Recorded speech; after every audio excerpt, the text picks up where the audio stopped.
Thanks for joining us for political talk on another PolitiPod Live.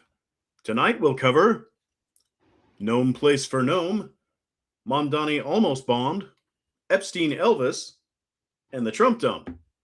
We'll also have our segments Local Government and International News. I'm Tom Bickle. I'm Hannah Soldner. And I'm Matt Nisanoff. And we'll start with How about Kristi Noem out at DHS? Let's all say it together. It's such good news. Why not? Why don't we all just Absolutely. celebrate It just together? feels good to say it. Exactly. Can we do Someday. celebrating emojis or stickers in the window?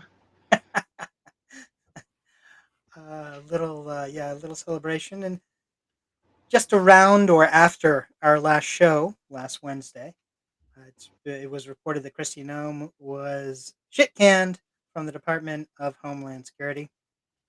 And we do have some video. Can we go to that, Tom? Yeah, we've got that video queued up. One moment. Wait, let me say, just because it was around... Kristi Noem is a bird-legged hoe. I said Kristi Noem is a bird-legged hoe. Oh, Kristi Noem is a bird-legged hoe. That hoe has got to go. Kristi Noem is a bird-legged hoe. Come on. Kristi Noem is a bird-legged hoe. Kristi Noem is a bird-legged. That might be the wrong video, Matt. That might not be the the proceedings that we had. That's all on me, I got to tell you. I just want to throw in, as Matt said, it happened near or after our show last week, so I just want to say you're welcome. That's right. We got you. We got you on this one. Yeah. Well, and there's more good news. Wait, there's more. There's some extra good news, and that is that the special employee who Kristi kept around for a reason, Corey Lewandowski, is also out. And Special. Yes, special friend. It's a special boy. Exactly. And don't know how they'll replace such a sophisticated, irreplaceable mind, but they can try. They certainly have the opportunity. You gotta be pretty, I don't know, something to pull a lady like Kristi Noem. I tell you, special gal. Well, and what's important is it's sort of that domino effect sort of thing. One person has finally been fired, and could this open things up? It certainly opens up the position, which is certainly not good news because they've already replaced it with someone who's probably going to try to be as bad. At least as bad. We've seen this guy work. And if I may, I was going to make I had a point now. I've lost it. Never mind. It'll come back to me. That's okay. And the guy is John Wayne Gacy, or is it? No, that's not it. Give him time. Don't rush it. Mark Wayne Mullins. That's right. That's right. Does have a serial killer vibe to the cadence, doesn't it? Well, serial killers have to be charming, though. That's how they get their victims. Yeah, even Gacy was a clown. I bet he could birthday party it up like nobody's business. And speaking of women in the news and women from governmental positions that have recently stopped being in governmental positions, Marjorie Taylor Greene resigned from Congress, you may recall, recently. And in doing so, triggered a special election down in Georgia. And that special election was yesterday. And so there was a field of about 15 candidates, and in the 14th congressional district in Georgia. And it triggered some other elections as well. So there was the primary for the congressional district, as well for the state Senate District 53 down there, because that senator decided to resign so he could run for Congress. So he was one of the candidates, opening up another position. And then there were two House districts that had primaries as well. So it's the State House District 94 and 130. 130 is a little bit further east than where all of these others were, but it was a special election nonetheless. None of the candidates received 50% or more of the vote in any of those elections. So that means instead of one person outright winning the position, any of those four positions. The top two people in each of those races will now go to a runoff in April 7th, if you're keeping track. Put it down on your calendar, and they'll have another election to figure out who from the top two will take the spot. Interestingly enough, in three of those four races, both a Republican and a Democrat were in the top two positions. So it'll be Republican versus Democrat in three of those. In one race, there were four Democrats running against each other, so it'll be the top two Democrats. And so we'll see how it plays out. Now, the top Democrat in the congressional race, a guy named Sean Harris, also wound up with the highest vote count in the 14th congressional district, which is considered a rather Republican area, as you may well imagine. Someplace that was represented by Marjorie Taylor Greene was very Republican. A little bit red, yeah. Yeah, a little bit on the red side. And that combination of parts of about 10 different counties, the Democrat actually had the highest vote count. He had more than 3,000 votes more than the top Republican candidate. And that Republican was endorsed by Donald Trump. So very interesting that in such a red territory that the Republican did not have a landslide victory. Right, at a walk. Right. And the sort of thing that Trump always says every Republican always has, which they never have. But here's another case where he cannot claim it, although he will. I'm sure he will say that. But it is not true. The Democrat actually had more than 3,000 votes more than the top Republican. And we'll see what happens when they just go face to face on April 7th. That will bring it. If anyone else on anything else about Marjorie Taylor Greene or Yeah, I'd Georgia? just like to remind the sane world that the only reason Marjorie Taylor Greene isn't snuggled up with Trumpikins is because he pooped on her Senate ambitions. That's all it is. She has it proves, it's nice to see her come around. But it's all self-interest. She knew this was bullshit and nonsense when she was full-throated, foursquare behind it. The only thing that's changed now is her motivations. She hasn't come to some, understanding other than admitting she was lying through her teeth before because it was politically advantageous, no matter what it does to the country. Now that she knows there's no there, now that she knows there's no future in it for her, oh well, let me pull the ripcord. Let me stay in long enough to get my bennies and my sweet, parachute, my golden parachute, and I'm gonna claw my way out of the place.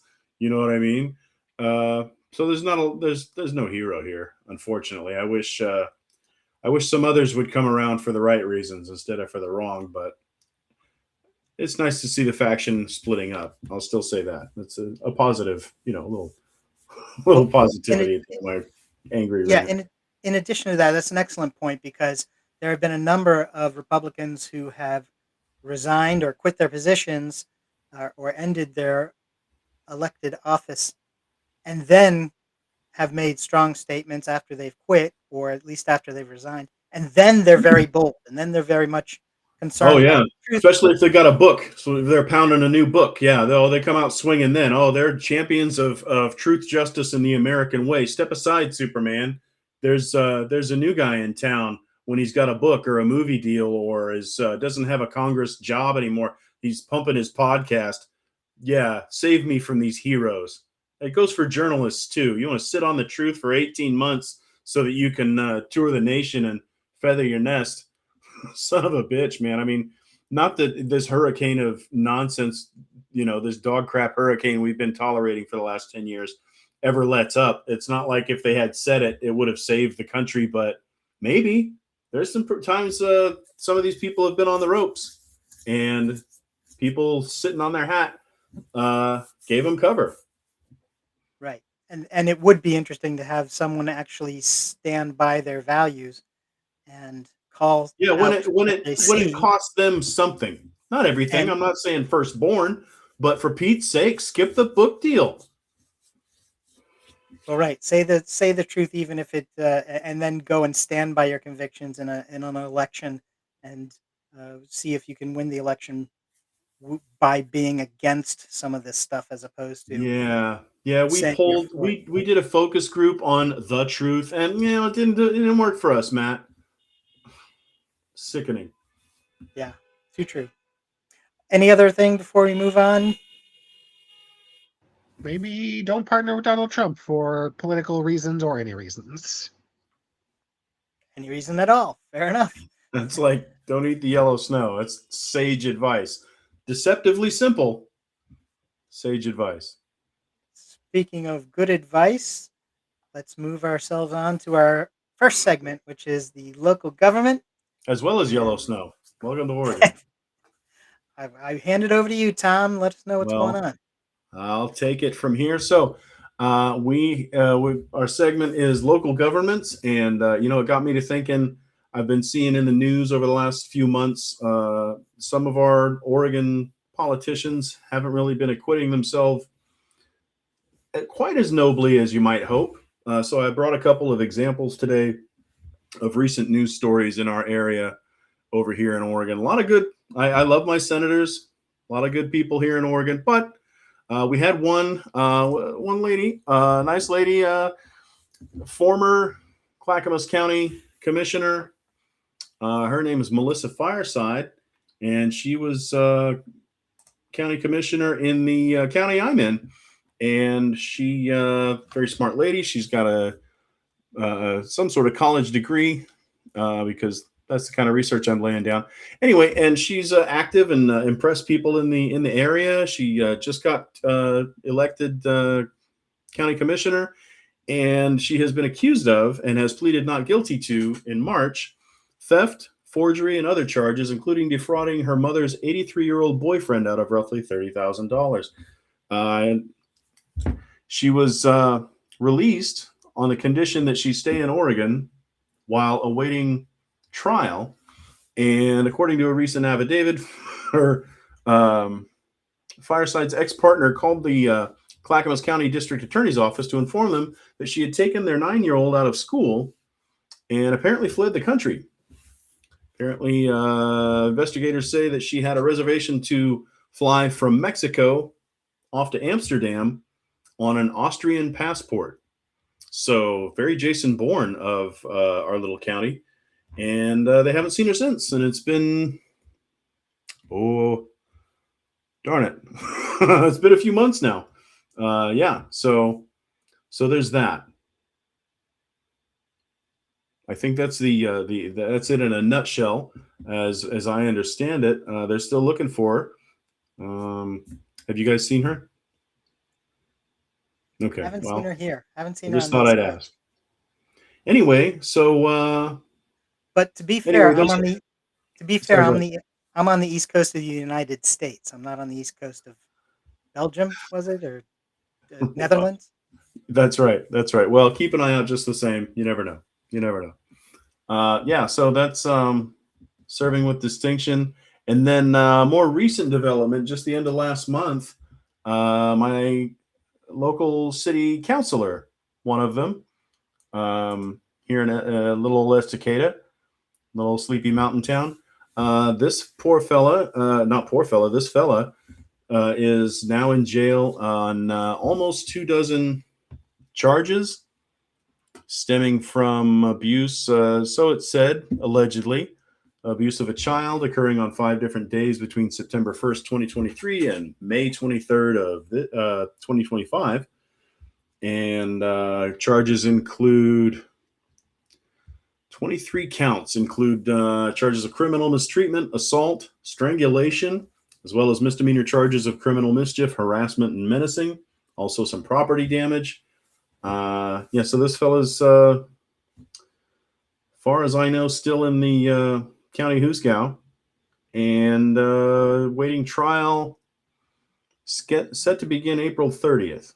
$75,000 bail. So another public servant not not necessarily as esteemed as he could be. What was the Anyway, bail set at? $75,000. They're taking it pretty serious. Yeah, well, I mean, there's obviously I'm just touching on a few of the details from the press, but there's the details aren't glamorous. They're not pleasant for sure. Anyway, so but what about all the counselors who didn't go to jail this month? Well, there are them too. Anyway, so that's local governments. Well, we yeah, and you're absolutely right. We should point out some of them are good people. That's right. I assume some are good people. Absolutely. So Maybe we should turn things over to Hannah and see. Is there anything else, Hannah? Yeah, so I would like to talk about these two guys. Not these two guys. But how it's working. these two guys named the McWhinney brothers. In sort of like classic there they are. In sort of like couldn't be more stereotypical kind of bad guys. These are Chad and Troy McWhinney. They're from Southern California. And their grandmother owned a farm just outside of the town where I grew up called Loveland, Colorado, which is like 40 miles north of Denver. It's on the Rocky Mountain foothills. And many people come to Colorado from California and they bring a lot of money. And they came with their grandmother's farm and they bought up a bunch of other farms and they have been slowly leasing them to the city and bringing in money, and the city just kind of lets them do whatever they want. And so this new little shopping center, whatever center to the on the east side of town, within the city limits, is called Centera, and it is legally within the state of Colorado its own town.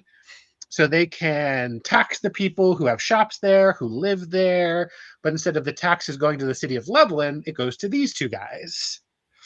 And technically it goes to a company that they own, or an independent company, but everybody on the board of the company works for them. All the contracts go to their companies to pay for, to do work. And basically they have a monopoly on anything the city wants to do, and they can also tax them, and they can also run up debt against the city for their own personal projects. However, since it kind of put the Loveland, which was sort of a retirement community slash place you would get gassed going up to the mountains, it kind of put them on the map. The town just kind of lets them do whatever they want to do. It's almost kind of like a business and like real estate Amazon, where there's that idea of like, well, if it's bringing in money, let's not ask questions. Let's not put up restrictions. Let's do whatever. So yeah, so you can live in this part of town and pay your town taxes to these two people.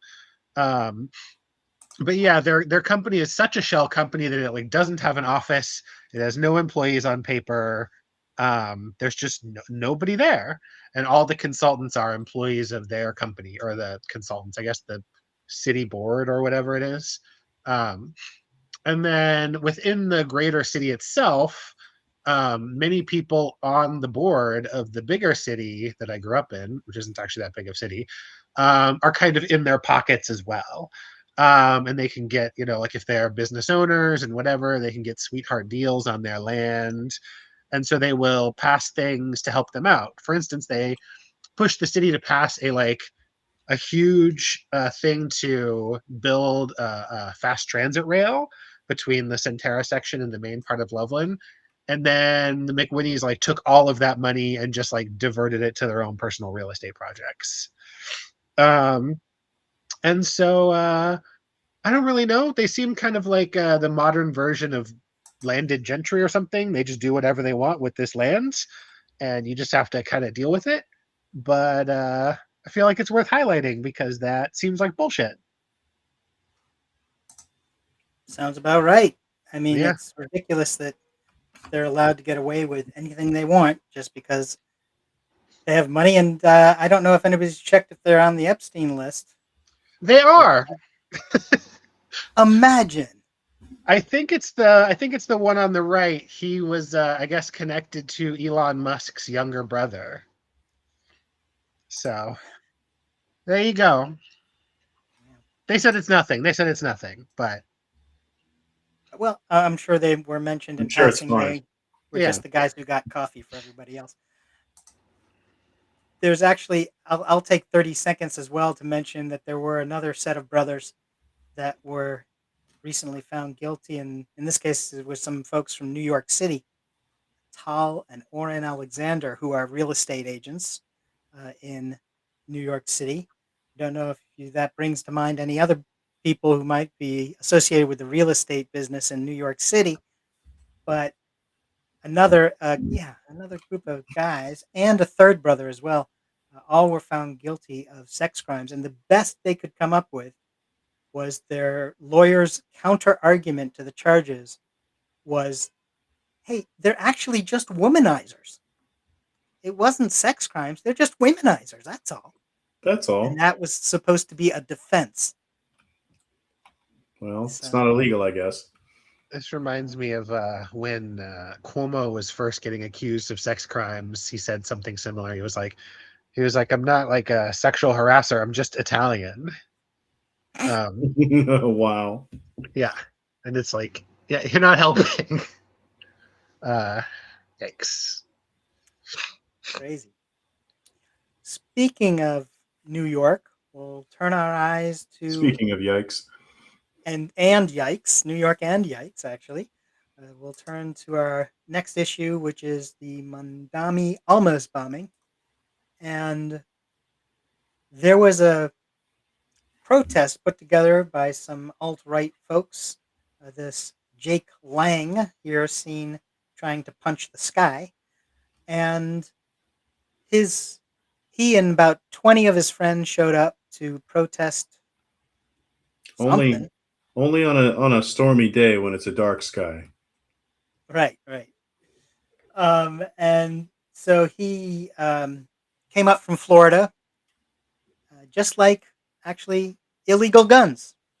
They all come up here to New York from Florida and South Carolina, and then they become our problem. But he came up from Florida to start some trouble in front of Gracie Mansion, which is the home of the mayor. And a group decided to counter protest. And whereas they had about 20 folks with Jake Lang, the counter protesters had about 125. So it's good that there were a sizable number of people who were always ready to punch Nazis. I think that's always commendable. And allegedly to punch Nazis. I wouldn't say that it's confirmed. But here's the twist, and that the things went uh, even worse because there were two people who were involved in the counter protest who wanted to see if they could stir up some more trouble than all that, and apparently threw a homemade bomb. And this is an 18-year-old fella who decided he was going to do something about it. He had a jar that was wrapped in black tape, as you can see here, and it had nuts and bolts, and it had a wick, and it was lit. Some sort of liquid, perhaps, as well in it. So he was going to throw that and see if he could get it to explode, and that would have been, of course, that would have been dangerous and harmed many, but it failed. And after this one failed, a 19-year-old friend of his handed him another device, and he tried to repeat that, but he dropped it. He didn't even get to throw the second one. He dropped it. The handoff was bad. And so he dropped that. And that's when the police were able to jump on him and arrest him. They arrested both of those people. Although I believe the day of the event, the Los Angeles papers were reporting up to 6 people had been arrested. It was these two who were found to be the suspects.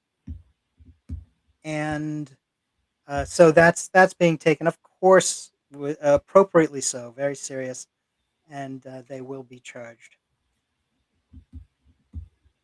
One other item I'm going to also throw in. Well, anything about bombs or anything about the protest? I just Something else I'm going to throw in. Yeah. I just want to point out that when something like this happens, it ends up becoming this false binary. And I just want to note that we can be against both throwing bombs into crowds and Nazis. You know, there's always this like, oh, you're not with whatever, Jake Long or whatever. You must be with the bomb throwing people. And it's like, no, I feel like I can be against both of those things. Yeah, there's a lot of false equivalency, and people want to lump you in with one crowd or another. Too, it's a common tactic these days. If you're for X, then you must be against Y, and there's no third way. There's no more complex take than that. It's unfortunate. Too true. A complex world. Here's one that's a little less complex, and that's a congressman by the name of Andy Ogles, who I recently came out and sparked a backlash. Fortunately, there was a backlash to this, but he came out and said that Muslims don't belong in America, and we should out and send home all the Muslims and get them out of America. And this time, instead of that being a rallying point for some people, there was actually a backlash to it. And thank goodness. I mean, it's about time that that's taken seriously as well, and that this sort of a thing that would have been absolutely eliminating of any candidate in any election ever up to these past few years. But it's good that it's starting to reemerge as being the sort of thing that is just going way too far, going way out of hand, and it should be recognized that way. We're going to move on to our next segment. That would be international news. And, well, Tom, did you want to bring us up to date on Zelensky and some of the things that are going on there? Well, you may have heard our president. He's been busy. In between naps, he's been starting forever wars when he promised there weren't going to be any wars. Anyway, I know, boring stuff. Let me just skip all past that unpleasantness. But so the U.S. has been shooting bombs, rockets out of the sky, but when they started all this dust up with Iran and had to, put some iron in that Iron Dome, they started to crunch numbers and realize that you can't shoot down a $30,000 rocket with a $5 million missile at scale, because they got a lot of those. And, the math just doesn't work, and we'll win every time, but then we'll also be bled dry.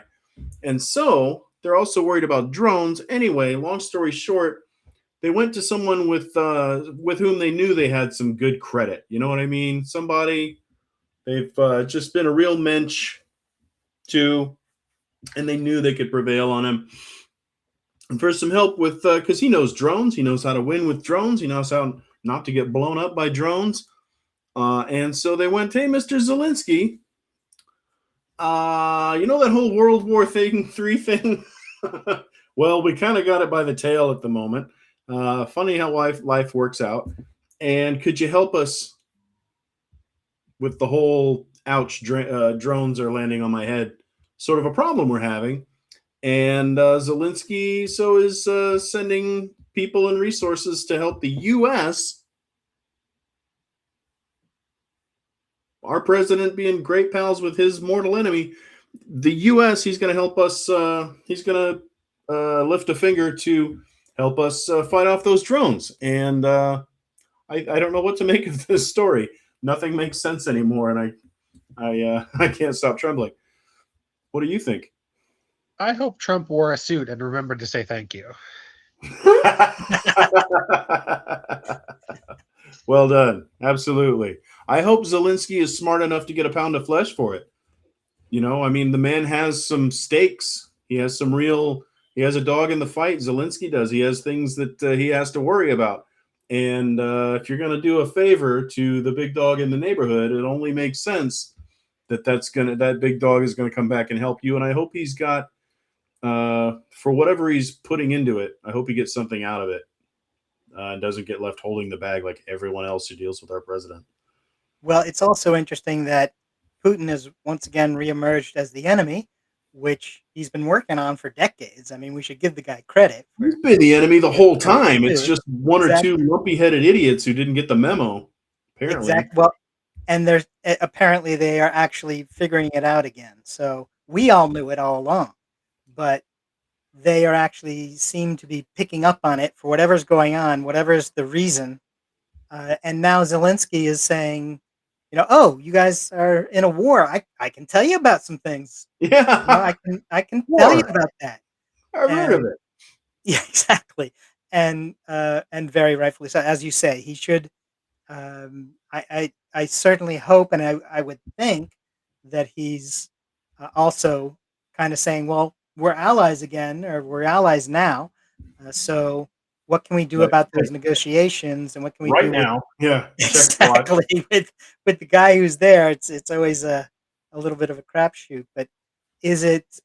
So I would think that Zelensky is also saying, hey, I can help you, and I will help you, and let's talk about a little bit of fairness for other things that are going on with Ukraine and what we can do to make certain that Ukraine is not screwed over, not forgotten, as it was certainly going to be prior to all this uh, Putin agreeing to send missiles to Iran and causing even Trump to be able to figure out, oh, okay, so he's not my pal.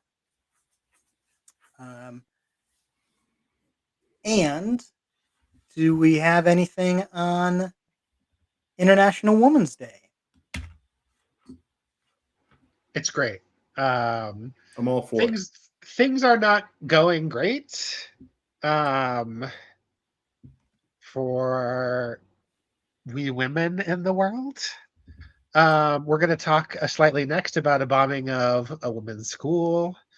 Um, though I will say, if Marjorie Taylor Greene and Kristi Noem both being gone is great. I feel like they are bringing us down. Um, Those sisters are so doing it to themselves. that's right. Um, but yeah, I mean, it it gets harder as we live amongst the horrors of modern life. Um, sometimes it gets people get onto this place of self-defense, right? Things are bad are happening, and they're like, I just have to make sure I'm safe first, and that could lead to a real rolling back of rights. Like, it's still abhorrent that Roe versus Wade was overturned, but it's not in the news because there's so much that's abhorrent that's happening. Um, yeah, and so I just feel like it ended up feeling a little bit more like a blip in a way that is sad this year.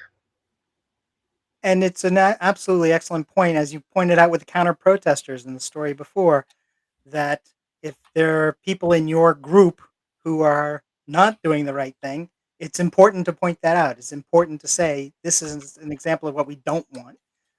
And at the same time, you can also say, here's examples of some wonderful things and wonderful people who really represent what we want and what we want to see in our friends in our particular group. And so it's an important day, International Women's Day, important to so that we can point out those who are examples and those who are doing things the way we wish everyone would. I mean, look at. My thought is always Dolly Parton.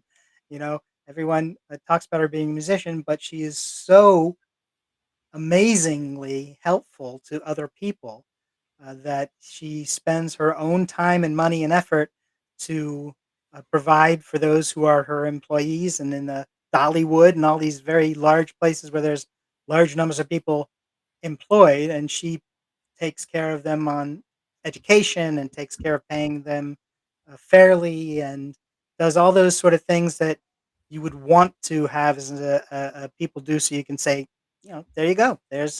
it can be done. All those things that are good and all those things that are actually helpful are things that can be done.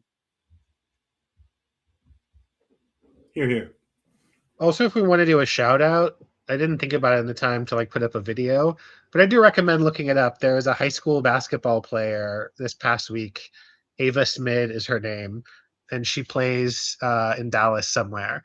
And she scored 6 points in 15 seconds at the end of a game to go from being behind to a win for her team, and it's Wow. pretty amazing to watch. Yeah, it is. So if you need a badass lady to look at, uh, check her out. Ava Smid, SMID. Well, look at the women's hockey team. They won gold, and then after they won, the men won. But it was certainly not a level. It's certainly not a level playing field. They're not paid as well. They're not taken care of as well. They're certainly not treated as well, as we all saw afterwards when somebody called the men's team to make jokes at the expense of the women who had already won their gold. And so there's certainly examples of people who women who are doing their best and the right thing, and that certainly should be recognized. Yeah. Another sports team that should go without should be mentioned is the Iranian women's soccer team. Apparently, they withheld from singing the national anthem at one game, and they started receiving threats and being told that if they come home, they be tortured and humiliated and all this. Even though they'd done it at every other game, they had sung the national anthem. So whatever this missing of one singing of the song certainly should not lead to such a disproportionate response. And the Australians did offer their team asylum, I understand. So okay, there's a good thing that Australia's done. Nice. Should we bring this around to the war, or is there other international news? Anything else that anybody wants to mention? I would like to, since you ask, there is an issue I just saw in the paper. Saw on the news. Sorry, I'm from the '70s. What can I tell you? I come to you from a time long ago. Anyway, I'm seeing in the news that less than a month after India agreed to stop buying Russian oil in exchange for U.S. trade deal, Washington says it can buy again. The latest reports suggest it may loosen other sanctions against Moscow. And this is the kind of shit, Matt. This is what I was talking about with Zelensky a minute ago. What the hell is this? You're going to let them make money so they can buy more, North Korean bombs or soldiers or whatever they're doing? I mean, where's the love? I ask you. Well, I believe I received a Western Union telegram about that as well. And yeah, the shame of it is that it's just the sort of thing that would allow them the room to support Iran more and Right. build more weapons to send there. And Yeah. it Almost like happens it's without incompetent and counterproductive. right, absolutely counterproductive and happens without a second thought. Oh, okay, so we'll do this. What? What's the matter? Pardon me. Yes, I actually was going to if there's nothing else international, Let's do it. we can. Shall we move on? I'll take 30 seconds and say that in the United Kingdom, our friends in Great Britain, they've been having some sort of political spin from the spin-off from the Trump style of politics in the form of Reform UK, a political party there led by Nigel Farage. And Farage? Farage. Farage. You rhymes with garage. Garage. There you go. And Rhymes with dog shit.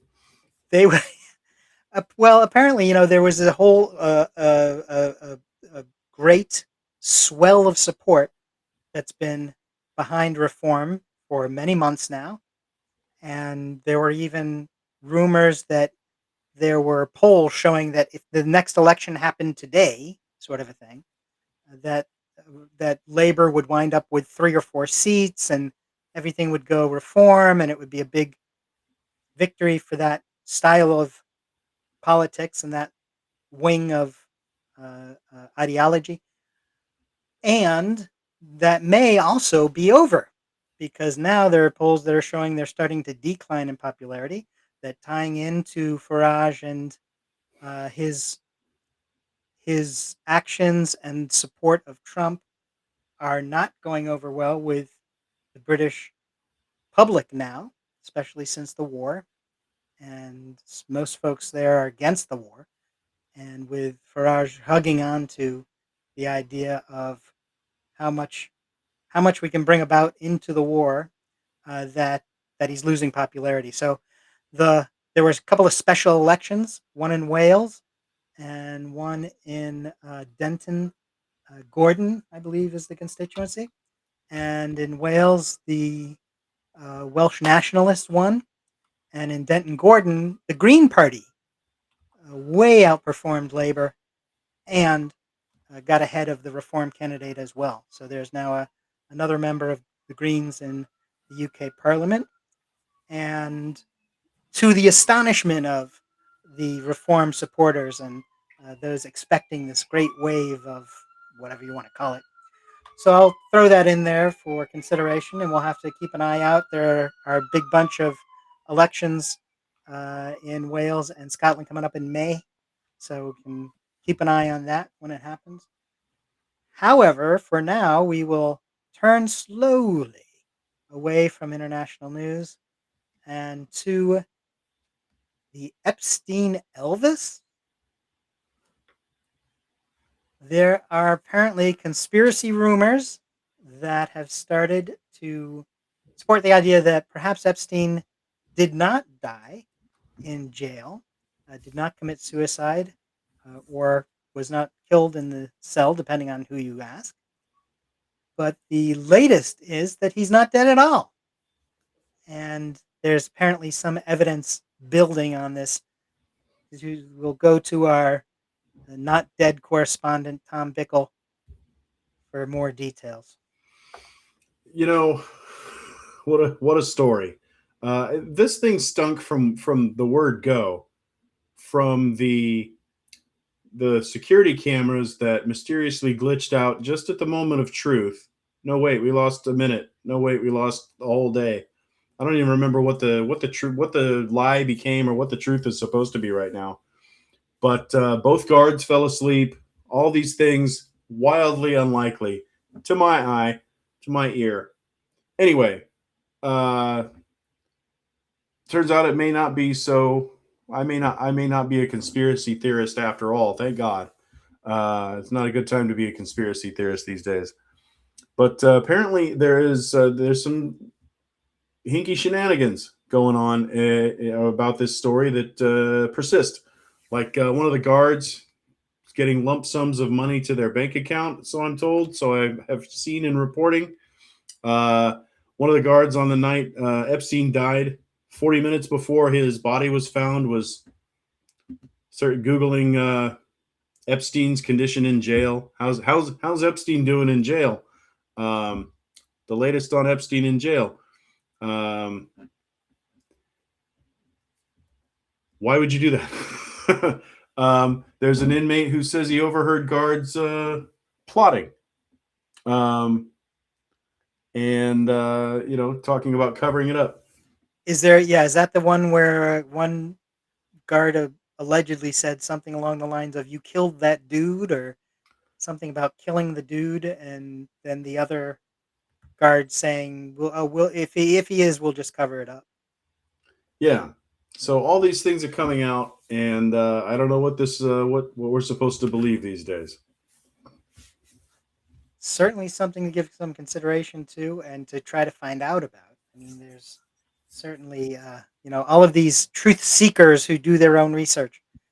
Let's see if they can. It just draws even more attention to the quality of people you have in government.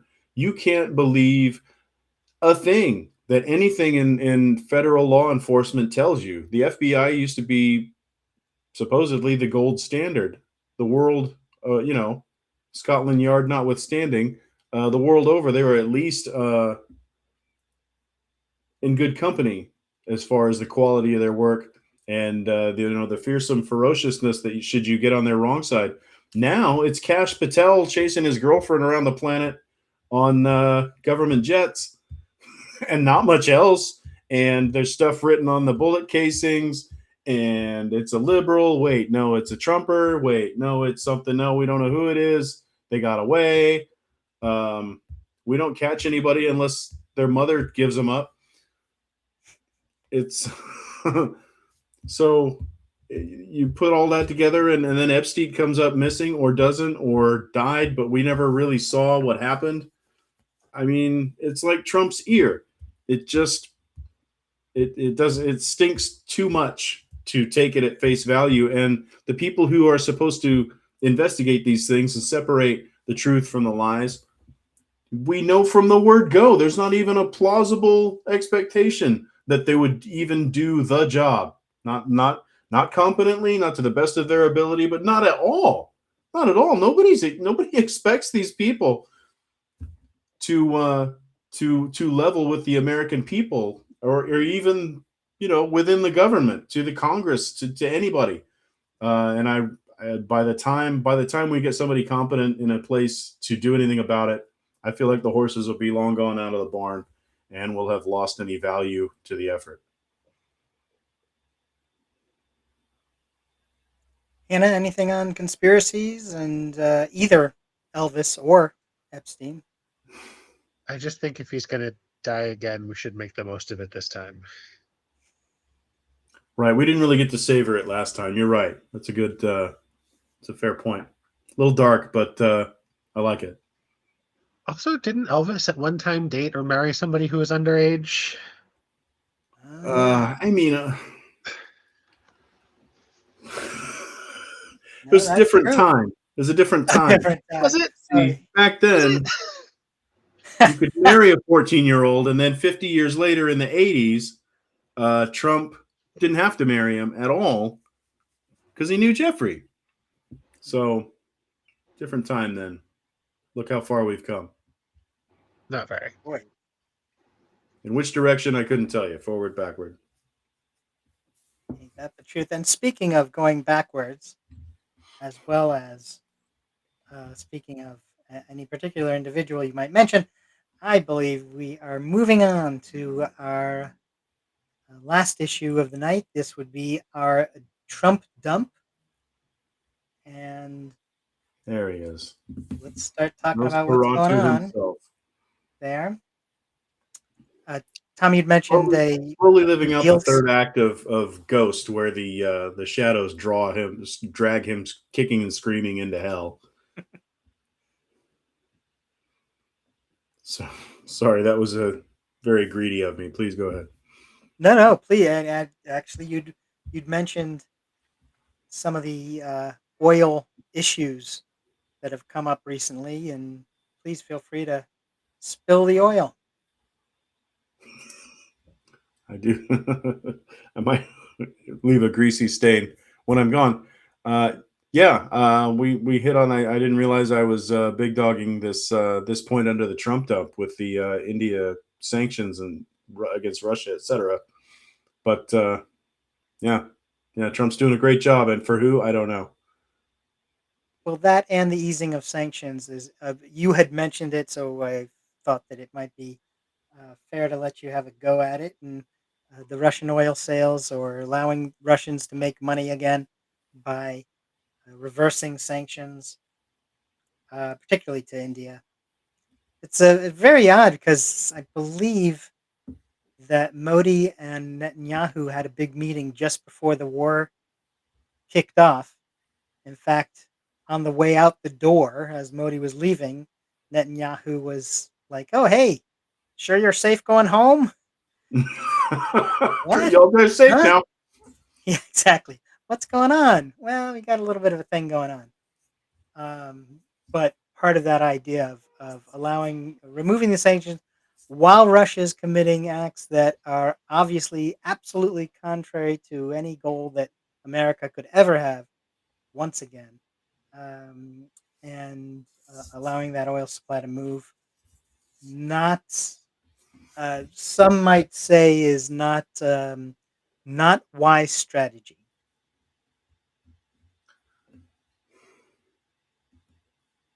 I have to. We ask ourselves these questions in advance of the second Trump administration, and even during the first year of this second Trump administration. Could he get the military to follow illegal orders? I mean, let's look back at the last year plus.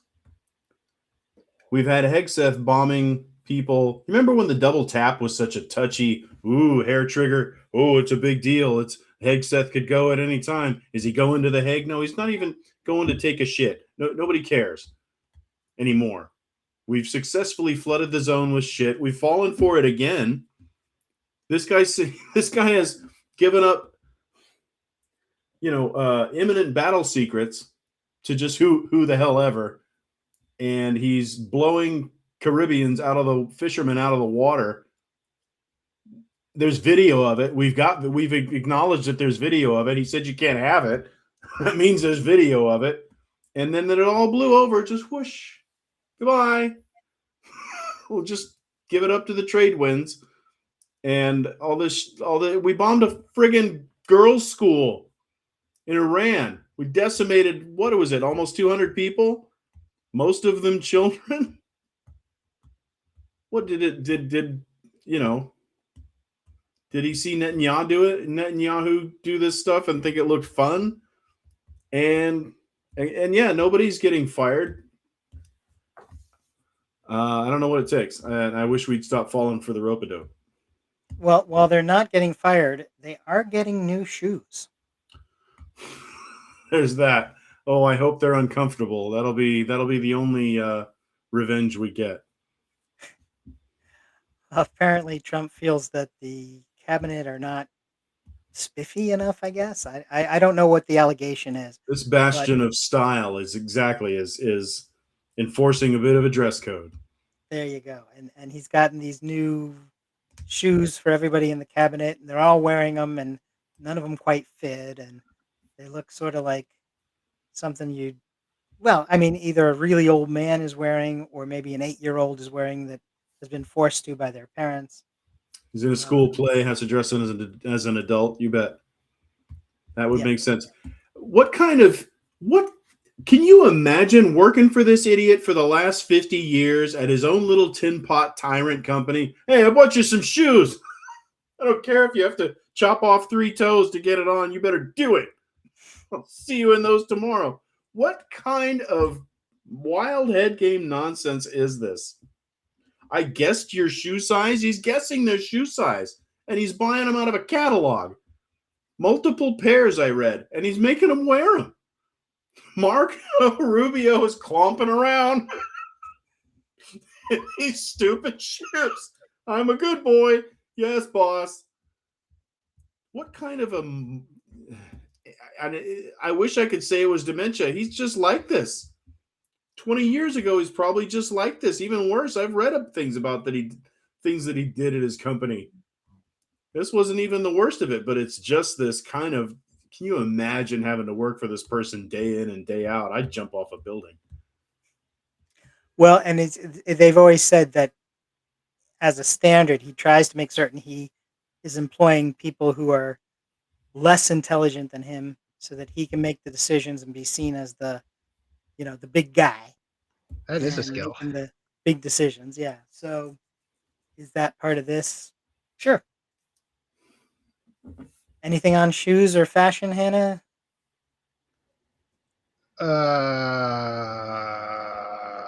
No. Fair enough. It's absurd. I don't know. It does seem like a weird petty tyrant thing. I would not want to do that. I feel like I just wouldn't like that level of. The whole thing seemed like a power play, right? Like, will you do this thing if I let you embarrass me? And I just feel like I wouldn't do that. If I was already willing to work for Trump, if I needed another reason not to, I guess here is it. Here it is. Sort of a But- cascading thing. If you're gonna, I mean, it's tough all over. Everybody's got to pay their rent. Somebody I'm sure has had to work for this guy who didn't want to. Probably all of them. But I've worked for some tin pot tyrants myself. Somebody, a little family-owned company. I've worked for several of them, and sometimes people are just awful. But did they let you buy your own shoes? Yeah. They never forced me to wear shoes that I didn't buy myself. You got me there. so there's just a handful of other issues in this segment. So what I'm gonna suggest is that we do sort of a fire round, a quick Rapid fire round, yeah.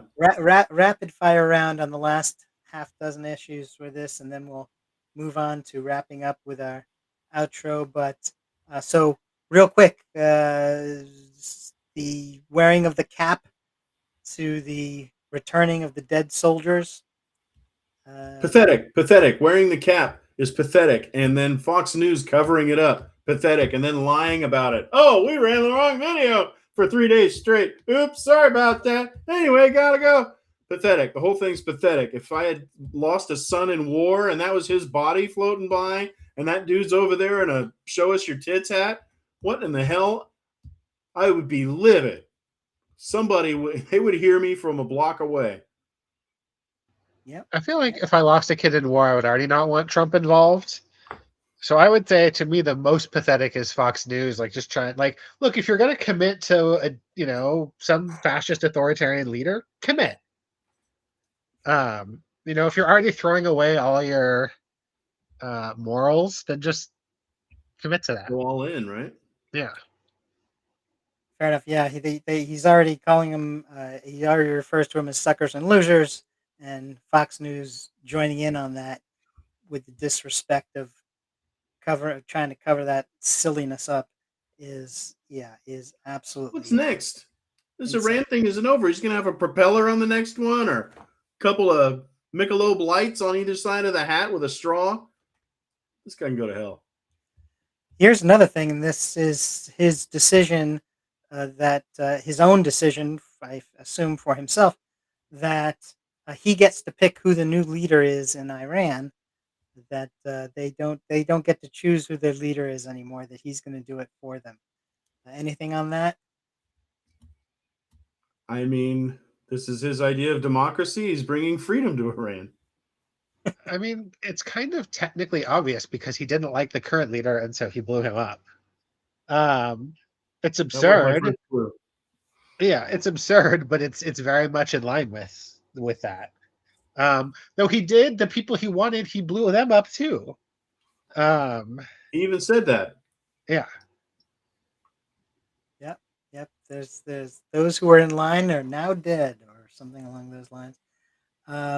Yeah, it's all just somebody says something near him, and he picks up on a few keywords and says something that's somehow related to those words. That's man, woman, camera. All right. He says that the end of the war will come as a joint decision between him and Benjamin Netanyahu. Does that seem reasonable? Why not? Why not? Why should anybody else have anything to say about it? Just he tried to have that summit with Putin and not Zelensky. I mean, I would say it's reasonable in the sense that Netanyahu definitely leads Trump around like a dog. And so, of course, it was going to be up to his approval. So, Trump is not a badass. He basically falls for flattery and whoever was the last person to speak to him. So whoever is in charge is probably going to be him and Netanyahu and whoever spoke to him last. Yeah, absolutely. You're absolutely right. Whoever spoke to him last. So let's hope it's the janitorial staff. Maybe they'll give him some good advice. But we'll see if it's not whoever it is. All right. So we are going to move on to one of the other issues that we like to do here, which is the Epstein count-up. So it looks like days since the unredacted Epstein list has not been released is currently at 3,921, and we'll continue to count up on that because there ain't no end in sight. Thanks for joining us. Well, yeah, anything else before we wrap up, guys, gals, everyone? Nope. Thanks for joining us at PolitiPod Live for Political Talk. You're welcome to join us every Wednesday at 6 p.m. Pacific Time, 9 p.m. Eastern, right here for PolitiPod Live. If you want political laughs, join us and a half dozen of our friends for our monthly political comedy podcast, PolitiPod. You'll find it at soundcloud.com/PolitiPod. I'm Tom Bickle. I'm Hannah Soldner. And I'm Matt Nisanoff saying goodbye.